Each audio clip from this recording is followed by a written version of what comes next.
Welcome back, ladies and gentlemen, to Hard Knocks, Miami Dolphins edition by Story Archives. I'm your host, Mario Busto, joined once again by guest host, Christopher Chris Romero. Romero. Let's get it.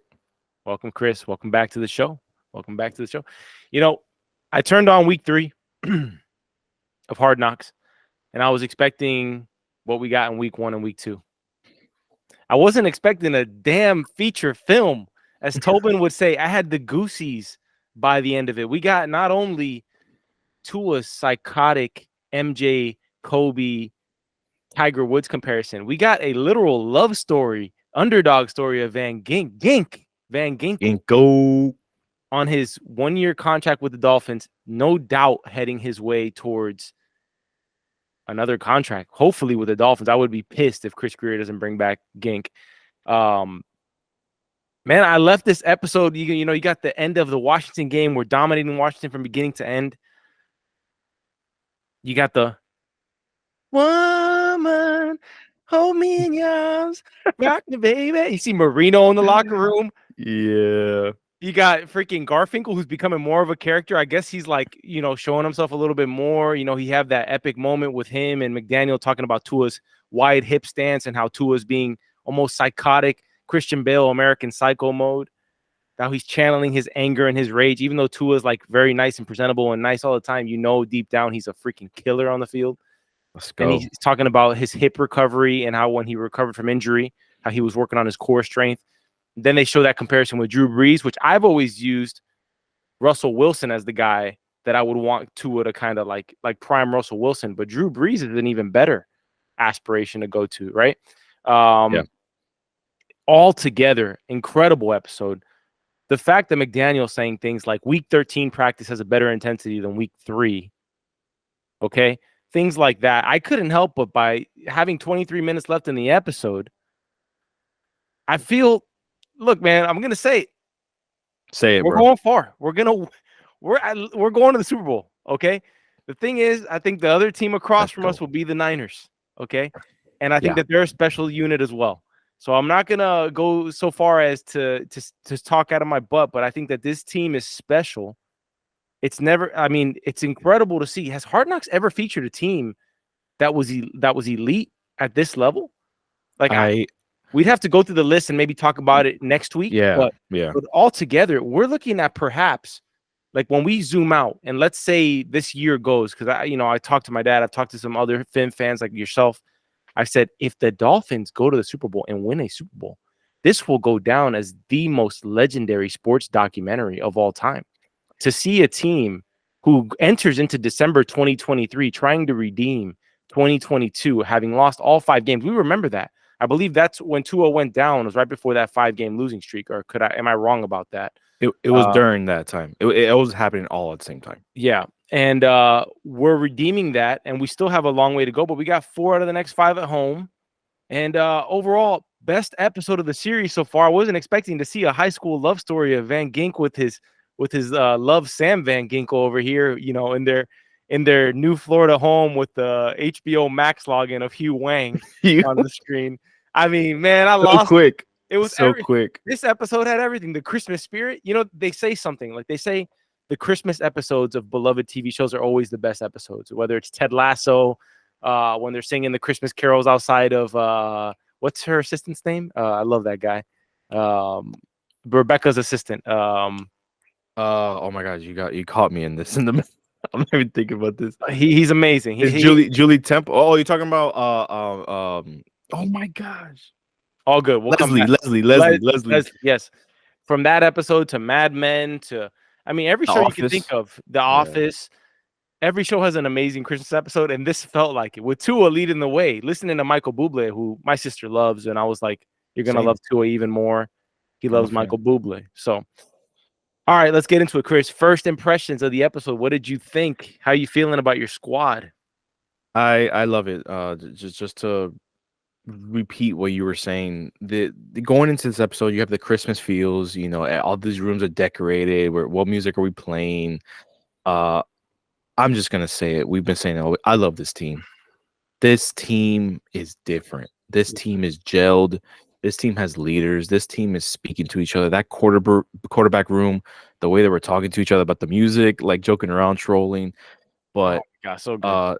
to reiterate what you said, the December woes that McDaniel started, like guys, we were 8-3 last year, and what happened? We stunk. Now Yeah. guess what?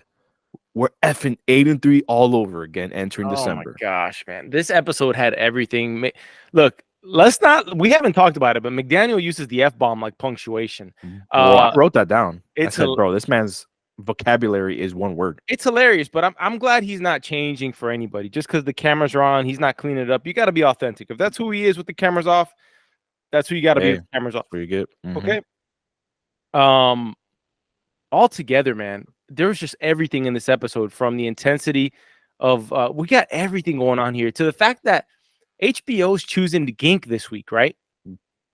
Gink has to step up for Jaelan Phillips, who's injured, who's our he's our iconic young linebacker of the future. Okay, blows out his Achilles. Thank God, successful surgery. I mean, we don't know much of the details about that, but he posted successful surgery. Yeah. They're showcasing and featuring Gink big. Even sending a camera op and a camera crew with his wife to a little watch party that they had for the Washington game on Sunday. Beautiful. Yeah. That could have gone one of two ways. Gink could have stunk up the house, right? And they still would have shown it because HBO, look, you're a documentary series. Mm-hmm. If last week they were showcasing Phillips and it just so happened that he blew out his Achilles, Yeah. This week they showcased Gink, who's fighting for a 1-year contract, which a lot of these guys can relate to. Seeing JPP, Jason Pierre-Paul coming in, who everybody had way too difficult of a time saying JPP in this episode, from Raekwon Davis to McDaniel saying JPP. Gink, everybody, it's JPP, man. It's easy, all right. And I love when he said, I gotta win one for the city now. Yeah. JPP, please do it. Welcome home. Please do it. I'm gonna add. Thank you.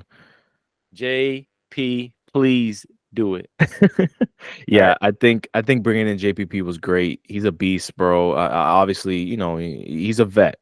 He's experienced, 2 Super Bowl rings, and I like how he's extremely humble when it comes down to it. Because even though the coach was like, "Hey, what side do you like working off of?" He goes, "Bro, any side. Like, yeah, I'm here to work." He's down. I'm here to work. There was a bit of history all around in this episode, from the fact that, by the way, Ron Rivera is a class act. Whether he hasn't been successful in the last several years, but nonetheless, his words before and after the game kind of just speak volumes about him.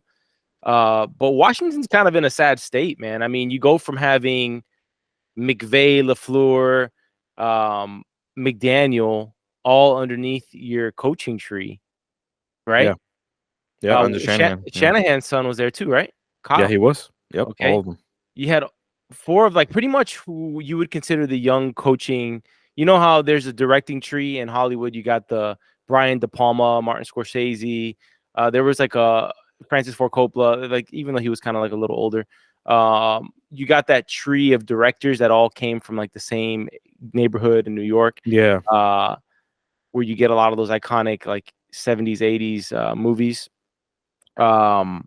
This was kind of the equivalent, but Washington didn't hold any of these guys, okay? And now they are all going into successful tenures elsewhere. Shanahan's arguably the most coveted coach in the league right now. Absolutely. McDaniel and McVay are right on his tail, really. McVay's a champion. Yeah, McVay's literally a champion. He's probably right after him, right, because of his youth. LaFleur's turned it around in Green Bay. You saw them beat Kansas City on Sunday night. And then McDaniel has done something that no coach has been able to do since Don Shula, which is turn around the culture in Miami, right? Jimmy Johnson, I was too young to really be able to make a comment on Jimmy Johnson or anything like that, but he wasn't as successful as Don Shula's tenure. And then you had just years of mediocrity with Wanstead, Sperano, Cam Cameron, Joe Philbin, Gase, Daisy, everybody. Okay, Flores. We had Bill Parcells at one point. Okay, you had everybody and their mother trying to transform the Miami Dolphins, and nobody could do it. And here comes McDaniel, year 2, and it's a completely different place. I mean, the guy knows how to talk to everybody in the organization, man, from Tom Garfinkel to the owner.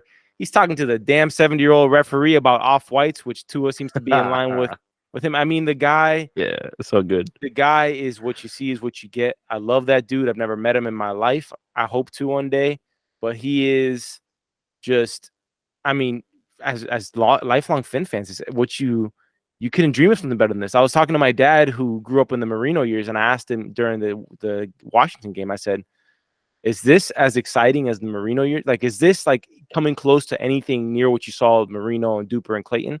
He said, yeah, absolutely. Wow. Which he's never said that before. And, you know, we're there high-fiving Tyreek's deep bombs, and we even get that bit about Tyreek, who thought Tua threw a bad ball, but it was actually the right route. I mean, this is just a fun-ass team, man. It's a fun team. It's a great led team. This coaching staff is something else. I kind of want to shout out our linebackers coach. I have his name right here because I didn't want to get it wrong. Ryan Slowick. Yeah. Bro, he is the outside linebackers coach. And he set up this game for Gink. He set up this game for JPP. He set up this game for all these guys, even Duke Riley, which he wasn't featured because we didn't even see the Jerome Baker get hit when he got hurt. Yeah. Which is Duke Riley stepped up.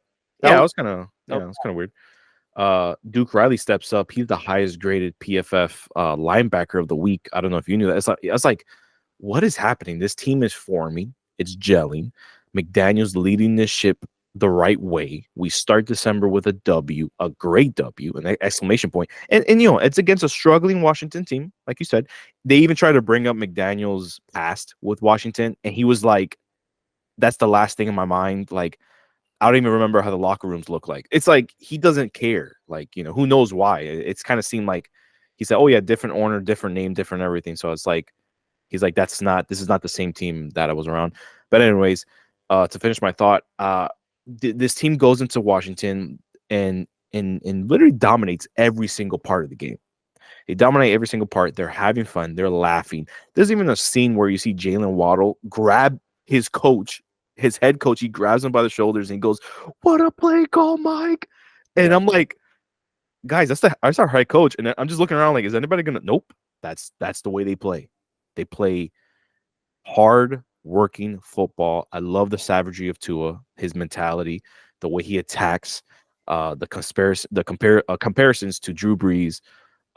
This football team is doing it right, and I love it. We've got chemistry everywhere. Speaking of coaches, I love that bit about finding out Tyreek, his favorite player growing up was Lawrence Taylor, and then you got Campanelli coming around saying, which LT, the real LT or LaDainian Tomlinson? Yeah.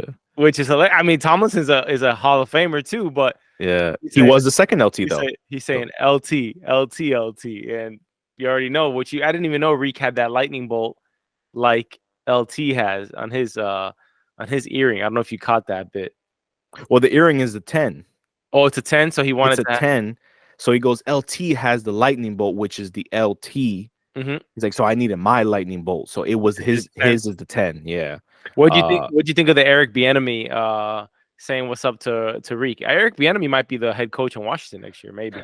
He will, bro. I feel like he needs his chance. He should have had his chance for years. I've always argued that, you know, even though yes, Andy Reid, Mahomes, but we clearly see what's missing in Kansas City, their struggles, and I feel like Bieniemy had something to do with that. So it was cool. His little reconnect. He told me he's proud of him. I love that Tyreek was like, well, you're a part of that. Like, you know, you helped me be where I'm at today. And there's mutual love. And I appreciate that. You know, it's in football. And he's like, bro, keep doing your thing. And Tyreek's like, yo, keep on them, bro. Like, keep doing your thing. And he knows that he's on his way up. So it was cool to see. It was awesome to see that. I don't make my Super Bowl predictions lightly. I've never said that about another Dolphins team, not even last year's Dolphins team, which I felt pretty decent about too, prior to the dirty hit that the Bengals laid down on Tua that led to pretty much the downfall of our season. Yeah.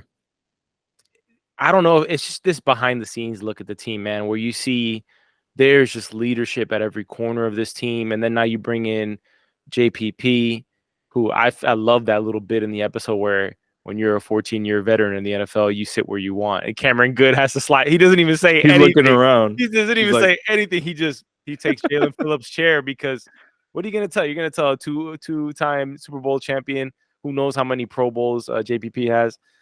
Just absolute beast. So I'm actually really excited to see get some action because according to like what we saw in practice in this episode, he was balling in practice. So I'd love to see what he does. Shout out to Emmanuel Ogba. He had a decent game against Washington too. Yeah, man. We got Tennessee Monday night, which will be I'll interesting. be there. I'll be there for You'll that be at the game too. game. So All right, yeah, all right. You got to bring us the report on Tuesday night. Once you yeah, it watch should that be a good game, one. let us know what the atmosphere was like. And Hey, speaking of atmosphere, real quick. what's up? Hey, Washington was not Washington, boy. That was Miami. Those fans Miami came out. takeover. Miami. Those fans came out to a point where Tyreek was like, "Hey, yo, it's like a home game out here." It's like, heck yeah, bro. They showed out, and I appreciate that. Shout out to the fans again because they're showing up, bro. They're showing up on the road, and that's huge. That's huge, especially that the fact that we had our away issues. Mhm. So it was cool that they shouted out the fans in that episode too. I really wonder how many. I mean, I know that Miami has a huge fan base. All right. I just wonder how many more fans this show is going to create for this team, for like the younger generation who's watching. You Mm-hmm. know, the Leo Van Ginkels out there who are Mad cute, clamoring. bro. You know, that kid's gonna be a future All Pro linebacker, dude. Yeah. I was laughing because I was like, Gink looks like a Targaryen with his long blonde hair, bro. Looking like Bro, Daemon Targaryen out here. so soft spoken, bro. Isn't that weird? Really, Like he really his is. personality is not the linebacker beast that we see on the field, bro. Even when he did his pick six, and everyone was going crazy. He was having a game, bro. He was just laughing on the sidelines, like yeah, like bro. He loves football. I think he's only nice on camera though, because you can see he's a smart ass. His linebacker coach, Yeah, true. says, "Hey, I'm not getting those smart ass replies today." He's like, "Oh, I only do that on the field." You saw him on the field calling everybody out on their assignment of what's going on. I think that dude is on it. I think he's a competitor, bro. Like to come up from the way he came up based on what we learned about him just in this episode alone, to take the college course he has, you got to believe in yourself more than anybody believes in yourself. And now he's in this 1-year contract situation where it's horrible for Phillips, but it's a prime opportunity for Gink to prove what he can do. So Yeah, that's super dope. he's earning his contract, and like you said earlier, bro, it would be stupid to let go of a player like that. So let's hope. Let's hope Yeah. we keep that man. Yeah. Hey, we didn't talk about the roller coaster celebration, which perhaps is the scene stealing thing It is. in the Yeah. episode. Just the coordination of everybody, how quick everybody, everybody's supporting each other, everybody's celebrating each other. You got even the defensive players out there like Wilkins looking at the celebration, kind of like jealous to get in on the action. But what'd you think of the celebration? And is it the best one that we've seen all year? 10 out of 10, best one we've seen all year, and I think it's next to Tyreek's cell phone flip, even though it's him. So great team bonding experience. I love that it happened in camp.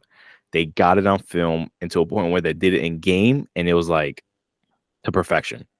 Yeah. Once again, it's like practicing for the game and dominating, practice for the celebration, and freaking kill it. My favorite bit, man, is just seeing everybody. There's an angle of that roller coaster celebration where you see everybody running from like 40, 50 yards away to get to the celebration, which is the greatest thing, man. And just, I think you see a lot of teams where you see like on the sideline a lot of bickering if they're not getting targets or whatever. Mhm. And maybe that would be the case if Reek was on a team like, the Jets that don't have a QB and he's getting like no targets. Maybe that would start to emerge. But in this situation, despite Reek getting like a lot more of the targets than even a guy like Waddle or even Barrios for anybody, like everybody just openly celebrates everybody on this squad.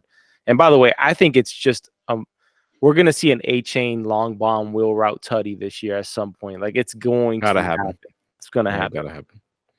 I think Tua also showed like once again they didn't break it down that. Oh, speaking of Chan too, like I even love Tua's fact him teaching the rookie, even when he was trying to teach him in training camp. So the thing is, this team is getting better, which is kind of like, well, what we're used to is that the regression happens. Yeah. But right now we're continuing to progress. So, um, yeah, the team's gonna keep on getting better.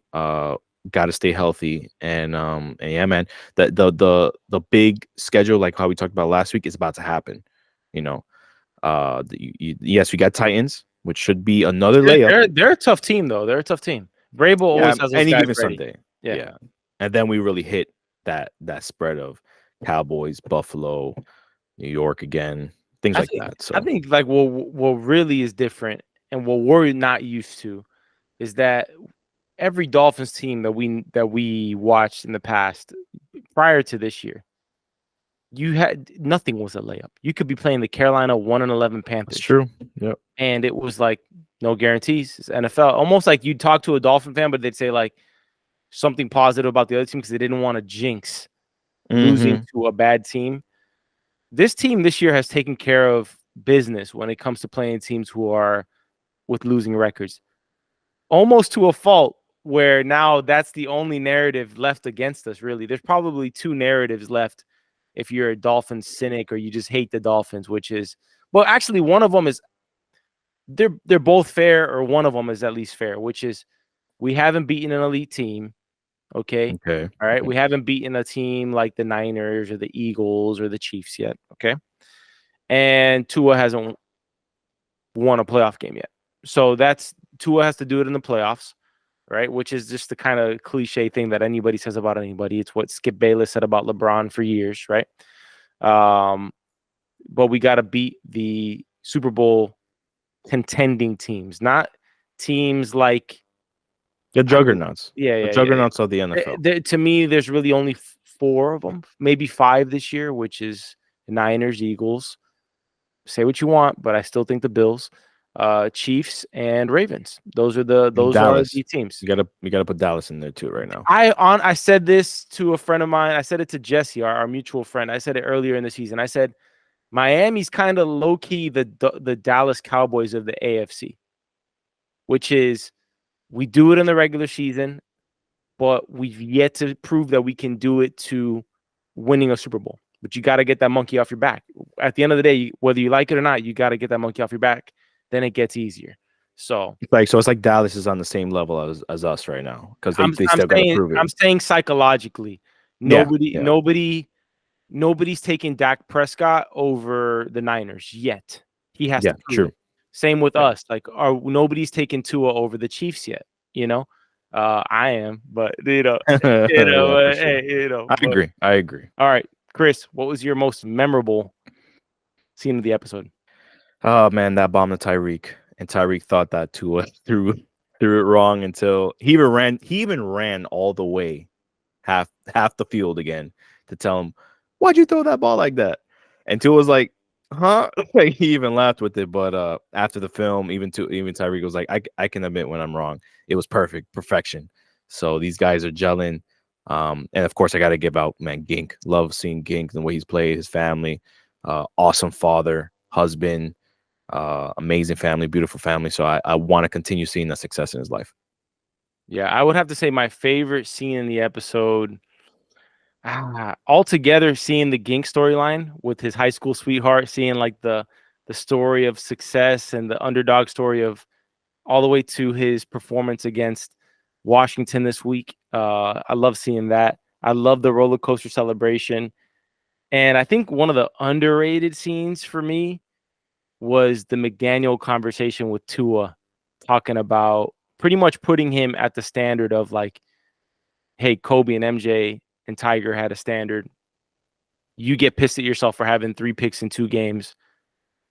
It's because you have that same mindset as these guys. And he's putting them there, which is setting a high ceiling, which I always love that stuff. So there we go. Beautiful. Winner of the episode goes to who, Chris? Oh, winner of the episode, bro. Gink, bro. Yeah, Gink, right? Gotta be Gink, man. Gink, go. Like how Rico says, Gink, go. Yeah. That's his new name. He's dope. I also love that Tua QB montage about his focus, his mentality. I thought altogether was great. All right, so we're heading into next week. Dolphins are fighting for the top seed in the AFC. Currently, they have it since the Jaguars lost to the Bengals last night. The Bengals, yeah. So we're top of the hill right now. Top of the hill right now, competing against the Ravens for the top seed in the AFC, competing with the Ravens and the Chiefs. But the Chiefs got a tough one after coming off of a loss to the Packers. They got to face the Bills, who are pretty much fighting for their season at this point. And they gotta win. They either got to win out or they got to win like 4 out of the next 5 in order to kind of have a chance here. So yeah, it's gonna get good. It's gonna get real good. All right.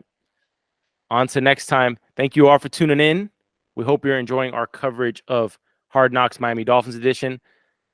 If you're not enjoying this Miami Dolphins coverage, we encourage you to check out our other shows like For All Mankind Season 4 coverage we're doing this week, as well as Monarch Legacy of Monsters. And yeah, that's about it on the channel for now. As always, you can follow us on X. You can follow us on YouTube, Rumble, Spotify, Apple Podcasts, wherever you listen to podcasts. And if you're enjoying the show, follow us over on Patreon. We encourage you. Well, we don't encourage you. If you'd like to support the show, there are ways for you to do so. So thank you. And until next week, fins up. Fins for the win. Again. And again and again. Is this 3 in a row? And again. Since Hard Knocks has started 3 games in a row. 3 games in a row. Let's go. Fins up.